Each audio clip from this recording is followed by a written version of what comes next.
Hello everybody, today we're going to talk about a product that's a little different. It's actually a device that allows you to put two M.2 drives into one standard SSD configuration. Let's go ahead and get right into this thing and see how it's put together and see how it works. Hello everybody, I want to talk about a niche product that I found today.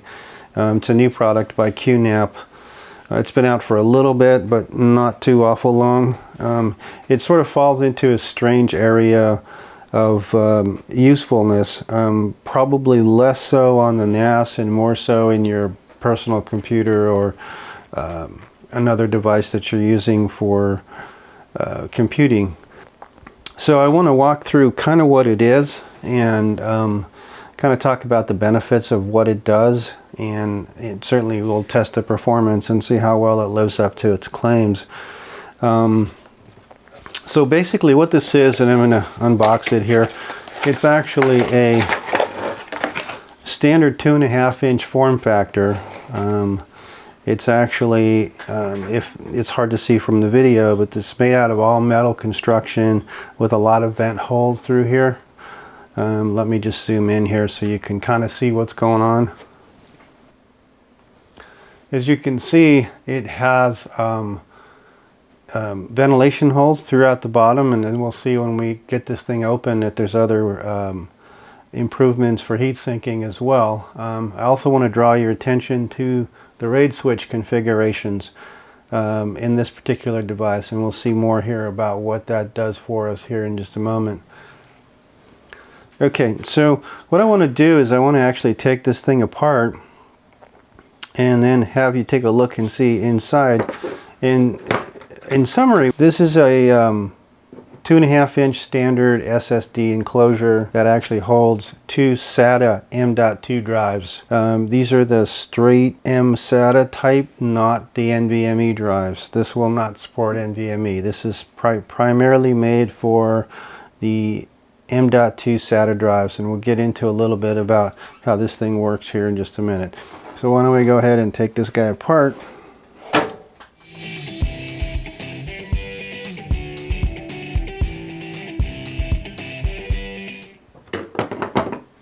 Okay, so you'll see when we take this apart, that this actually has room for two of the M.2 SATA drives. And as you can see, this thing, I'll show you the contents of the box here. This thing actually comes with some heat pads so that you can use the case as a heat sink. So let me give you an idea of what's in the box before we slap the drives in. So it comes really well equipped here. So we have an assortment of pads it comes with, you know, depending on the drive that you're using. They give you a whole variety of different size pads depending on the drive types, whether or not you have chips on both sides of your drives. If you notice, these Crucial drives don't have any chips on the bottom, so they're completely flat. So when they lay in here, they actually just,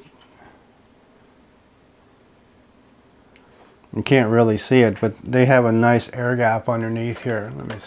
Don't think you can see much of it here, but basically there's a lot of gap that goes underneath the drive.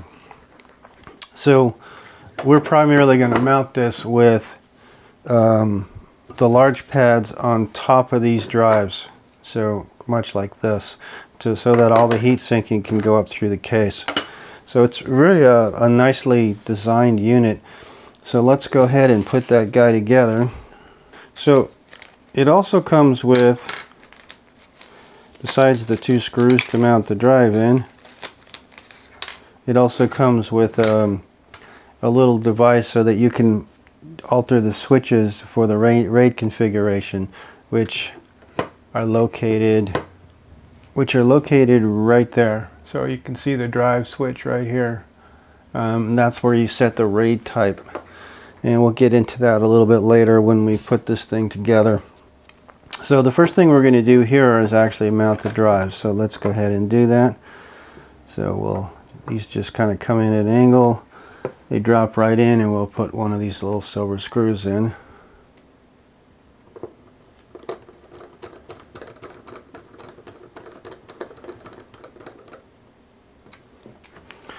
Okay, and let's get the other drive in there.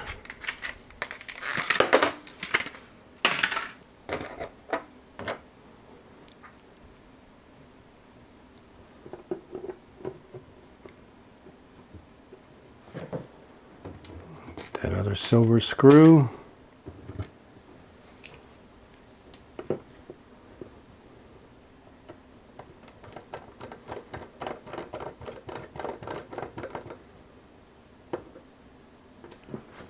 Okay, so as you can see, we got both drives mounted now. It was pretty straightforward.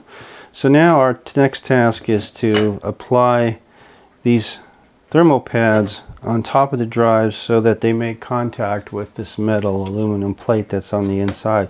So all the heat will be dissipated through this plate, and of course getting air circulation through the vent holes. So let's go ahead and do that.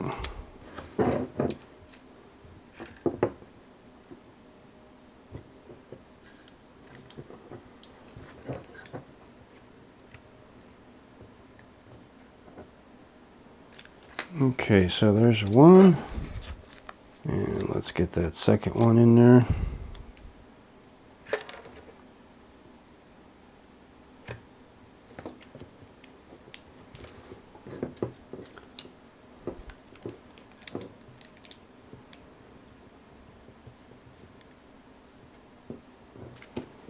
And there we go. So we now have the two thermal pads. We're ready to slap this guy back on. But before we do that, we're going to go ahead and set the RAID configuration. Okay, so if we look at the configuration on top of the unit, it basically tells us how to set this RAID configuration. And what I would like to do is actually, I have a choice of individual, RAID 1, RAID 0, or JBOD, I should say, which is basically putting both drive capacities together without actually striping them. RAID 0 actually stripes them together for theoretically maximum performance, and RAID 1 gives me the redundancy. So I think I'm going to go for RAID 1, and I'll explain why I opted for that, and also some results of also RAID 0 on a similar device. So let's go with RAID 1, which is position 1 on, position 2 off. So let's go ahead and set that up. Okay, and right out of the box, it's already set for a RAID 1 configuration, so I'm going to leave it as it is because that's the configuration I want. If not, I could use this little tool to actually change the position of the switches. So now that this is in RAID 1 configuration, I'm going to go ahead and reassemble this drive. Okay, and when you put this together, you'll find that the pads actually are causing a little bit of friction, so you actually have to push down a little bit on them, and that causes nice tight contact on the pads. Depending on the drive type you have, you might have to use a thinner pad, and it does come with a couple different types.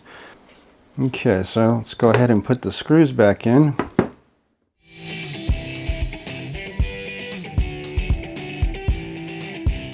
Loose right now, just to make sure everything is seated.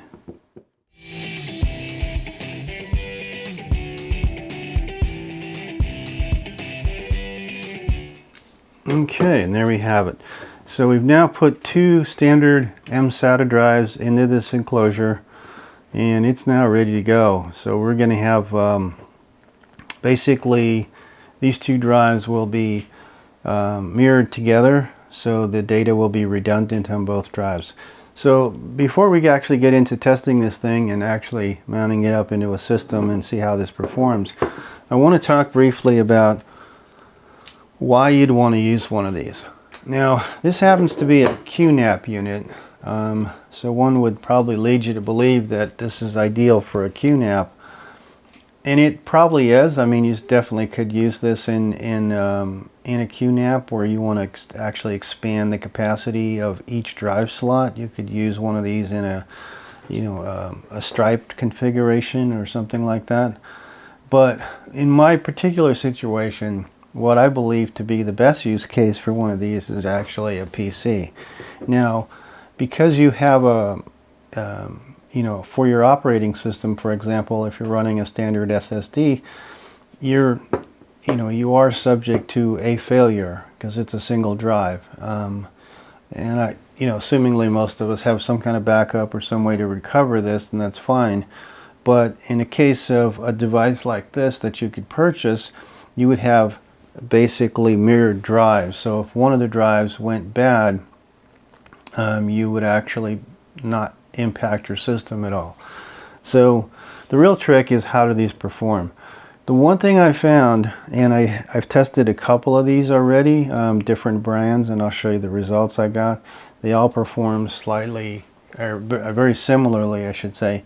The one thing that stands out is putting things in a stripe configuration, in other words a RAID 0, doesn't really buy you much, because the performance of a SATA port is saturated when you try and stripe two devices. So you don't have the bandwidth through a 6 gigabit SATA port to allow both of these drives to be striped together and work at maximum efficiency.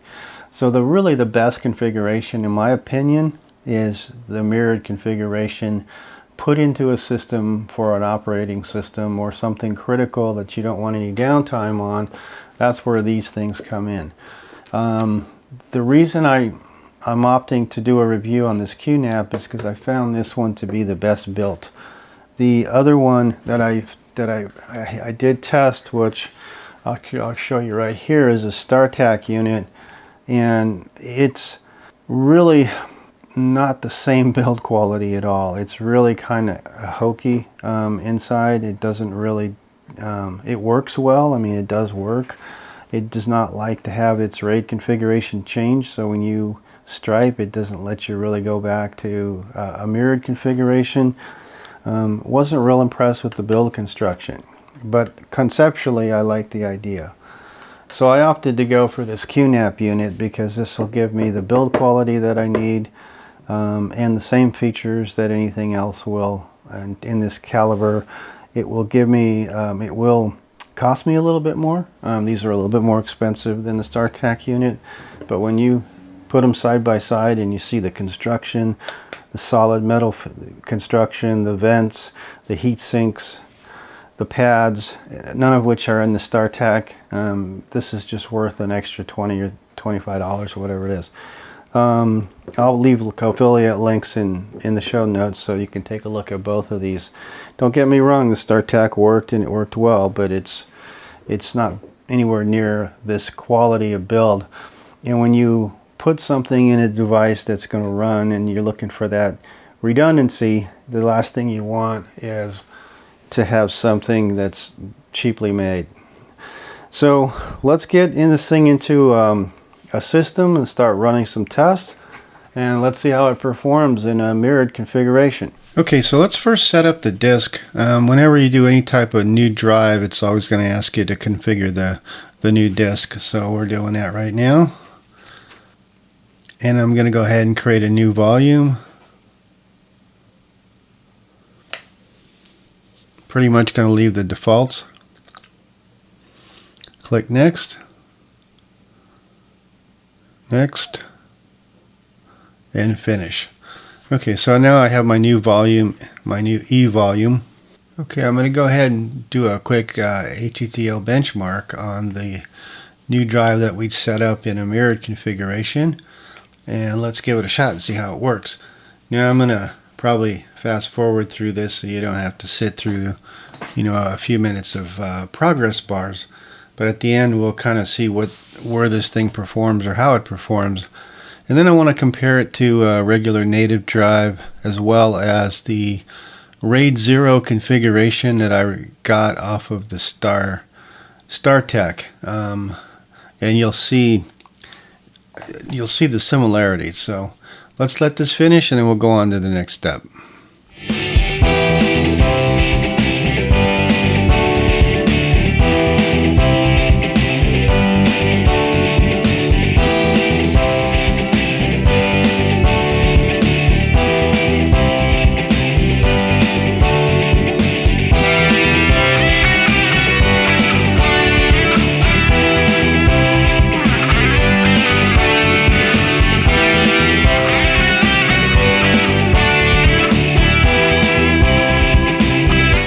Okay, and there you have it. There's the completed benchmark. Roughly around 470,000 versus about 506,000 megabytes per second at the pretty consistent rate. So let's compare that with a standard Samsung and then ultimately to the StarTAC. Let's see what we got. Okay, so let's compare the results that we just got with the standard Samsung 850 2.5-inch SSD, and let's see how that compares in terms of performance. So go ahead and run this benchmark here, and again I'm going to probably fast forward so that you don't have to sit through all the progress bars, but at the end we'll be able to compare a RAID 0 QNAP enclosure or a RAID 1 QNAP enclosure, which is mirroring the data across two drives, to a standard run-of-the-mill SSD. So let's see how that turns out, and we'll compare results.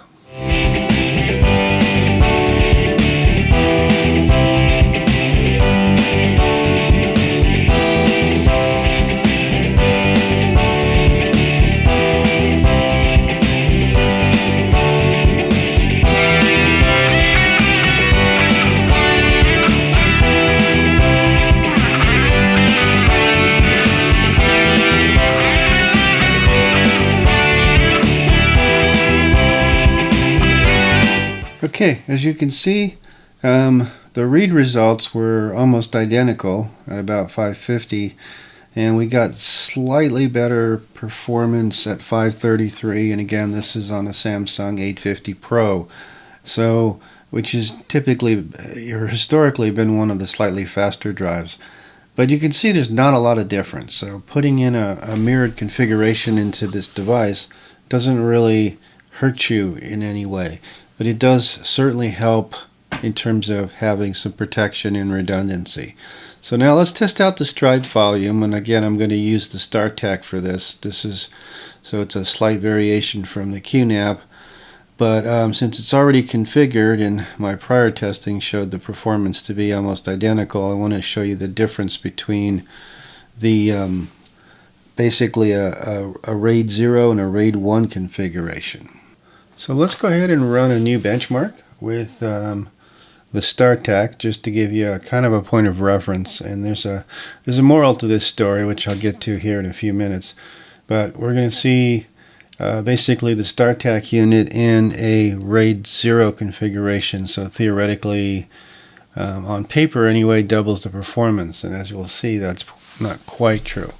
The one thing you'll notice is the small file, or the small byte transfer, is actually a little bit better in terms of performance, but let's see how it looks like at the end.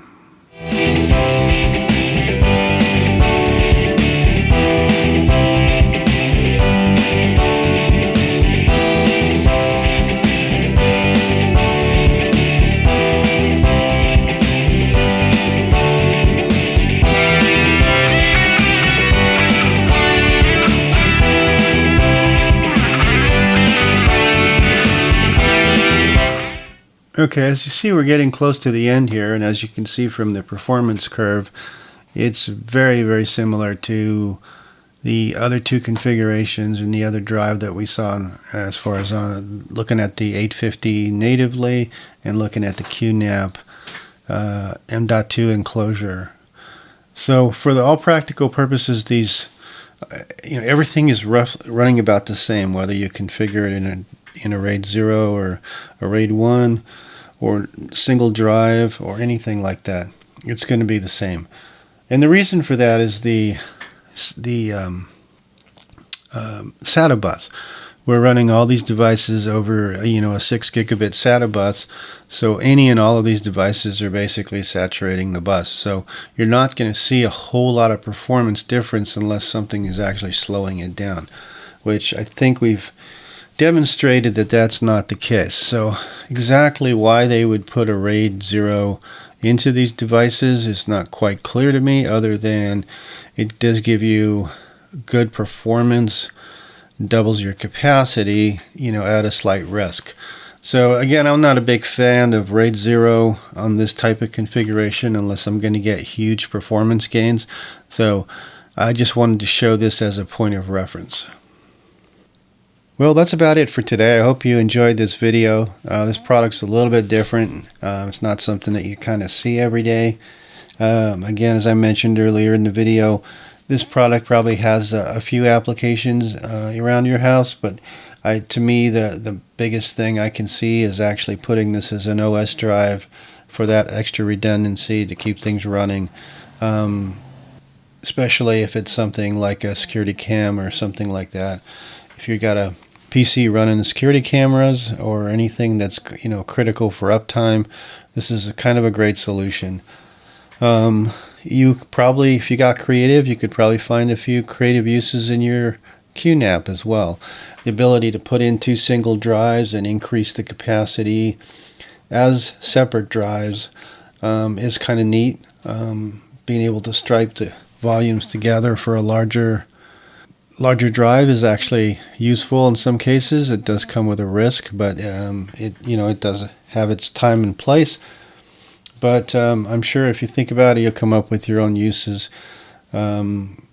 Whereas for me, the primary objective for this is actually to put this in a system. I'm going to use it, I'm planning on using it on the system that's driving my security cameras just for maximum uptime. Anyway, hope you've enjoyed the video, and if you haven't already done so, please subscribe and click that notification icon so you'll be notified when future content comes out. Have a wonderful day, and we'll see you in the next video.